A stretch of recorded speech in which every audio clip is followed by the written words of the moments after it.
Have you ever heard somebody say, "That's still your mama. That's your brother. You only get one." Blood is thicker than water.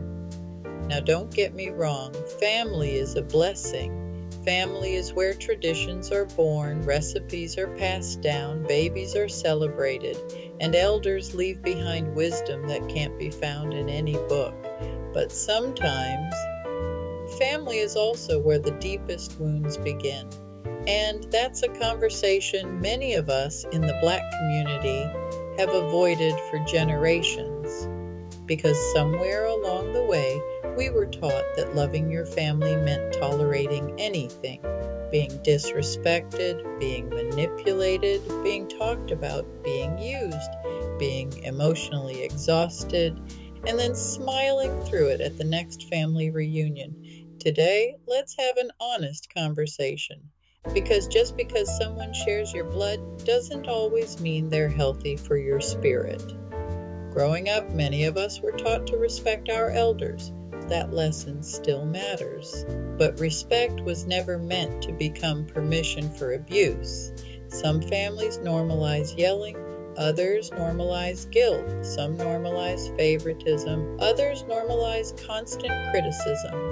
If every conversation leaves you feeling smaller than when it started, that's not love. If every visit fills you with anxiety before you even pull into the driveway, that's worth paying attention to. Sometimes we've become so accustomed to dysfunction that we mistake it for just how our family is.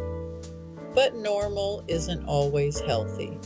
One of the hardest truths to accept is that not every family member wants to see you grow. Some celebrate the version of you that stayed quiet, the version that never said no, the version that always loaned money, the version that carried everybody else's problems while ignoring your own. The moment you begin protecting your peace, people who benefited from your lack of boundaries may call you selfish. They'll say you've changed, but sometimes changing is exactly what healing looks like. Now, let's be clear, setting boundaries isn't the same as cutting people off. Sometimes a boundary simply means, I can't answer every phone call. I won't argue anymore. I'm not discussing my finances. I won't allow disrespect in front of my children. I love you, but I have to leave if this conversation becomes hurtful. Healthy boundaries don't destroy relationships. They reveal which relationships were depending on your silence.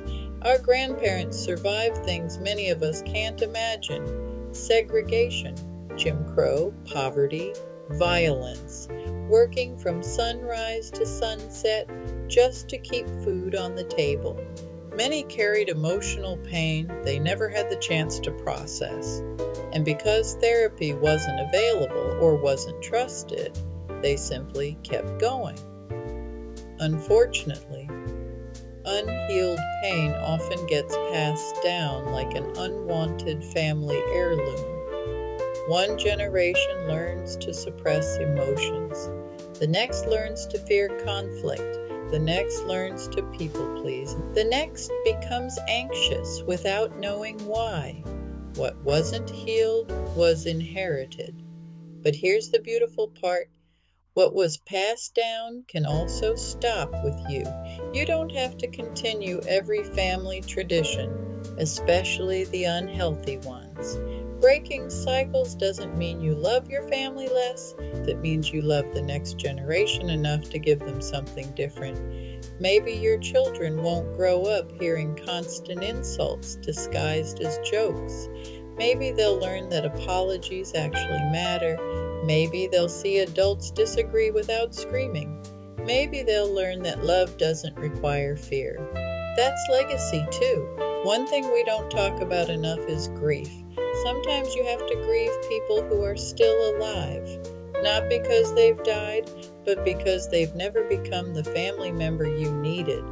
Maybe you've spent years hoping one day your father would finally say he's proud of you. Maybe you've waited for your mother to apologize. Maybe you've hoped your siblings would stop competing with you and simply celebrate your success. Sometimes that day never comes, and that's heartbreaking, but healing often begins when we stop chasing the family we wish we had and start appreciating the healthy relationships we can build today. Sometimes family is the grandmother who raised you. Sometimes it's the auntie who checked on you every Sunday. Sometimes it's the church mother who always remembered your birthday. Sometimes it's military brothers and sisters who became family far from home.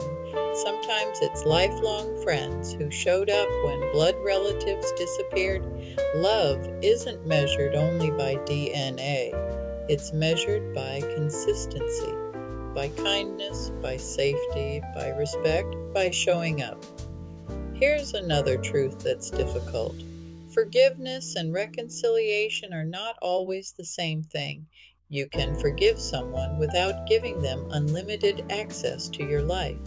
You can pray for them, wish them well, and still choose peace over proximity, because forgiveness frees your heart. Boundaries protect your future. Both can exist at the same time. If you've been carrying guilt because you've needed distance from certain family members, hear this: protecting your mental health isn't betrayal. Protecting your peace isn't disrespect. Choosing healing isn't abandoning your family, it's refusing to abandon yourself.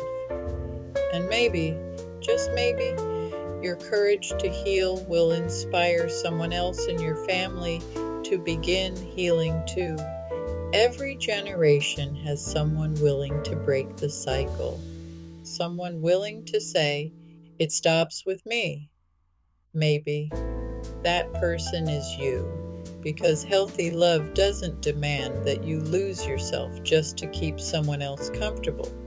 Real love allows room for peace, for respect, for honesty, and for healing. So today, remember this: just because they're family doesn't automatically mean they're healthy for your life.